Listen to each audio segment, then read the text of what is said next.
ದಾವಣಗೆರೆ ಜಿಲ್ಲೆಯ ಕಮಲ ಕಲಹಕ್ಕೆ ಬೀಳುತ್ತಾ ಬ್ರೇಕ್ ಅನ್ನುವಂತಹ ಪ್ರಶ್ನೆ ಮುನ್ನೆಲೆಗೆ ಬರ್ತಾ ಇದೆ. ರೇಣುಕಾಚಾರ್ಯ ಸಿದ್ದೇಶ್ವರ ಸಂಧಾನಕ್ಕೆ ಸದ್ಯ ಕೌಂಟ್ ಡೌನ್ ಶುರುವಾಗಿದೆ. ಎರಡು ಬಣದವರನ್ನ ಕೂರಿಸಿ ಮಾತನಾಡಿಸುವುದಕ್ಕೆ ವೇದಿಕೆ ಸಜ್ಜಾಗಿದೆ. ರೇಣುಕಾಚಾರ್ಯ ಹಾಗೂ ಸಿದ್ದೇಶ್ವರ ನಡುವಿನ ಬಣ ಲೋಕಲ್ ಚುನಾವಣೆಯ ಹಿನ್ನೆಲೆ ಒಗ್ಗೂಡಿಸುವುದಕ್ಕೆ ಸದ್ಯ ಪ್ಲಾನ್ ಅನ್ನ ನಡೆಸ್ತಾ ಇದ್ದಾರೆ. ಹಾಗಾಗಿ ಎರಡು ಬಣದವರನ್ನ ಕೂರಿಸಿ ಮಾತುಕತೆಯನ್ನ ಮಾಡೋದಕ್ಕೆ ವೇದಿಕೆಯೂ ಕೂಡ ಸಜ್ಜಾಗ್ತಾ ಇದೆ. ಪಕ್ಷದ ಸಂಘಟನೆ ಆಗಿರಬಹುದು ಅಥವಾ ಬಣ ರಾಜಕೀಯಕ್ಕೆ ಬ್ರೇಕ್ ಅನ್ನ ಹಾಕೋದಕ್ಕೆ ಯತ್ನಿಸ್ತಾ ಇದ್ದಾರೆ. 2024ರ ಲೋಕಸಭಾ ಚುನಾವಣೆಯ ವೇಳೆ ಸಿದ್ದೇಶ್ವರ ಅವರ ಪತ್ನಿ ದಾವಣಗೆರೆ ಲೋಕಸಭೆ ಕ್ಷೇತ್ರದಿಂದ ಬಿಜೆಪಿ ಅಭ್ಯರ್ಥಿಯಾಗಿ ಸ್ಪರ್ಧಿಸುತ್ತಾರೆ. ಆ ಸಂದರ್ಭದಲ್ಲಿ ಬಿಜೆಪಿ ನಾಯಕರಾಗಿದ್ದಂತಹ ವಿಜಯೇಂದ್ರ ಬಣದ ಸದಸ್ಯರು ಅಂದ್ರೆ ರೇಣುಕಾಚಾರ್ಯ ಅಂಡ್ ಟೀಮ್ ಬಿಜೆಪಿಯ ಅಭ್ಯರ್ಥಿಯ ಬದಲು ಕಾಂಗ್ರೆಸ್ ಪಕ್ಷದ ಅಭ್ಯರ್ಥಿಗೆ ಬೆಂಬಲವನ್ನ ನೀಡುತ್ತಾರೆ.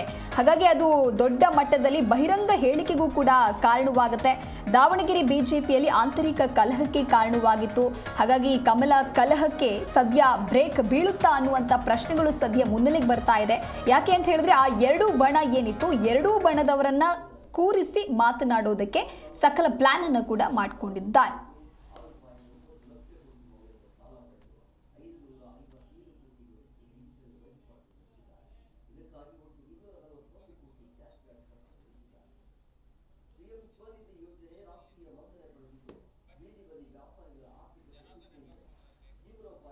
ಈ ಕುರಿತಂತೆ ಮತ್ತಷ್ಟು ಮಾಹಿತಿಯನ್ನು ನೀಡಲಿದ್ದಾರೆ ನಮ್ಮ ಪ್ರತಿನಿಧಿ ಜನಾರ್ದನ್ ಹೆಬ್ಬಾರ್ ದೂರವಾಣಿ ಸಂಪರ್ಕದಲ್ಲಿ.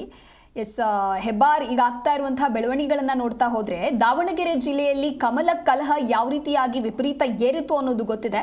ಸೊ ಅದೆಲ್ಲದಕ್ಕೂ ಕೂಡ ಬ್ರೇಕ್ ಬೀಳುವಂತಹ ಚಾನ್ಸಸ್ ಇದೆಯಾ?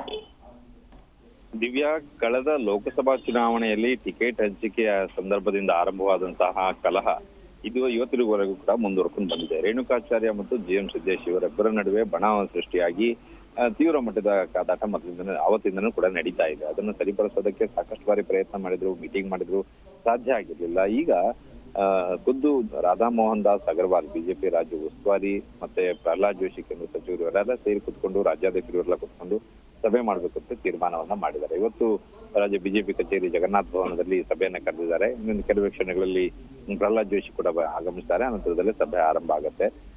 ಪ್ರಮುಖ ವಿಚಾರ ಏನಂತಂದ್ರೆ ಎರಡೂ ಕಡೆಯಿಂದನೂ ಸಹಿತ ಅಲ್ಲಿ ಬಣರಾಜಕೀಯ ಜೋರಾಗಿರುವಂತಹ ಹಿನ್ನೆಲೆಯಲ್ಲಿ ಈಗ ಜಿಲ್ಲಾಧ್ಯಕ್ಷರ ನೇಮಕ ಮಾಡಿರೋದು ಕೂಡ ಸರಿಯಾಗಿಲ್ಲ ಅಂತ ಆಕ್ಷೇಪವನ್ನು ವ್ಯಕ್ತಪಡಿಸ್ತಾ ಇದ್ದಾರೆ. ಎರಡೂ ಕಡೆಯವರಲ್ಲಿ ಇದು ತೀವ್ರವಾಗಿದೆ. ವಿಜೇಂದ್ರ ಅವರು ಒಂದು ಕಡೆಯಲ್ಲಿ ಪಕ್ಷಪಾತವನ್ನ ಮಾಡ್ತಿದ್ದಾರೆ ಅನ್ನೋಂಥ ಆರೋಪವನ್ನು ಕೂಡ GM ಸಿದ್ದೇಶ್ ಬಣ ಮಾಡ್ತಾ ಇದೆ. ಹೀಗಾಗಿ ಇದೆಲ್ಲವನ್ನ ಸಮಸ್ಯೆ ಸರಿಪಡಿಸೋದಕ್ಕೆ ಇವತ್ತು ಅಂತಿಮ ಒಂದು ಸಭೆಯನ್ನ ಕರಿಬೇಕು ಅಂತ ಪ್ಲಾನ್ ಅನ್ನ ಮಾಡ್ಕೊಂಡಿದ್ದಾರೆ. ಇದು ಹೈಕಮಾಂಡ್ ಸೂಚನೆ ಮೇರೆಗೆ ನಡೀತಾ ಇರುವಂತ ಸಭೆ. ಇಲ್ಲಿ ಅಂತಿಮವಾಗಿ ರಿಸಲ್ಟ್ ಬರಬೇಕು, ಸಮಸ್ಯೆ ಪರಿಹಾರ ಆಗ್ಲೇಬೇಕು. ಬರುವಂತ ಸ್ಥಳೀಯ ಸಂಸ್ಥೆ ಚುನಾವಣೆ ಮೇಲೂ ಇದು ಪರಿಣಾಮ ಬೀರುತ್ತೆ. ಆ ಕಾರಣಕ್ಕಾಗಿ ತಕ್ಷಣ ಇನ್ನು ಸರಿಪಡಿಸಲೇಬೇಕು ಅಂತೇಳಿ ಹೈಕಮಾಂಡ್ ಸೂಚನೆಯನ್ನ ಕೊಟ್ಟಿದೆ. ಆ ಹಿನ್ನೆಲೆಯಲ್ಲಿ ಸಭೆ ನಡೀತಾ ಇದೆ. ಇವತ್ತು ಜಿಲ್ಲಾಧ್ಯಕ್ಷರು ಬದಲಾವಣೆ ಮಾಡ್ಬೇಕಂತ ಸಂದರ್ಭ ಬಂದರೂ ಕೂಡ ಅದಕ್ಕೆ ಸಿದ್ಧ ಅಂತ ಹೇಳಿ ರಾಜ್ಯಾಧ್ಯಕ್ಷರು ಕೂಡ ಹೇಳಿದ್ದಾರೆ ಅನ್ನೋಂಥ ಮಾಹಿತಿ ಇದೆ. ಹಾಗಾಗಿ ಎರಡೂ ಕಡೆಯವ್ರನ್ನು ಕೂಡ ಸೇರಿಸಿ ಅಲ್ಲಿ ಏನ್ ಸಮಸ್ಯೆ ಆಗಿದೆ, ಯಾವ ಕಮ್ಯುನಿಕೇಶನ್ ಗ್ಯಾಪ್ ಆಗಿದೆ, ಏನೇ ಇದ್ರು ಅದನ್ನು ಸರಿಪಡಿಸಲೇಬೇಕು ಅಂತ ಹೇಳಿ ಒಂದು ಪ್ರಯತ್ನವನ್ನ ಮಾಡ್ತಾ ಇದ್ದಾರೆ. ಆದ್ರೆ ಇವತ್ತು ಒಂದು ವೇಳೆ ಇದು ಪರಿಹಾರ ಆಗಿಲ್ಲ ಅಂದ್ರೆ ಹೈಕಮಾಂಡ್ ತನ್ನ ನಿಲುವನ್ನ ತೆಗೆದುಕೊಳ್ಳುತ್ತೆ ಅನ್ನುವಂತ ಮಾಹಿತಿಯನ್ನ ಈಗಾಗಲೇ ಕೊಟ್ಟಿದ್ದಾರೆ. ಆ ಹಿನ್ನೆಲೆ ಬಹಳ ಕುತೂಹಲ ಮೂಡಿದೆ. ಕಥಾಯಕತೆ ಇದನ್ನು ಸರಿಪಡಿಸಲೇಬೇಕು ಅಂತೇಳಿ ರಾಜ್ಯಾಧ್ಯಕ್ಷ ವಿಜೇಂದ್ರ ಸೇರಿದ ಹಾಗೆ ಪಕ್ಷದ ಎಲ್ಲ ಪ್ರಮುಖರು ಇವತ್ತು ಸಭೆಯನ್ನ ಕರೆದಿದ್ದಾರೆ. ಕುತೂಹಲ ಇದೆ, ಏನಾಗುತ್ತೆ ಅನ್ನೋದನ್ನ ಕಾದು ನೋಡ್ಬೇಕಾಗಿದೆ. Divya, okay, thank you Hebbar ನಿಮ್ಮೆಲ್ಲ ಮಾಹಿತಿಗಾಗಿ.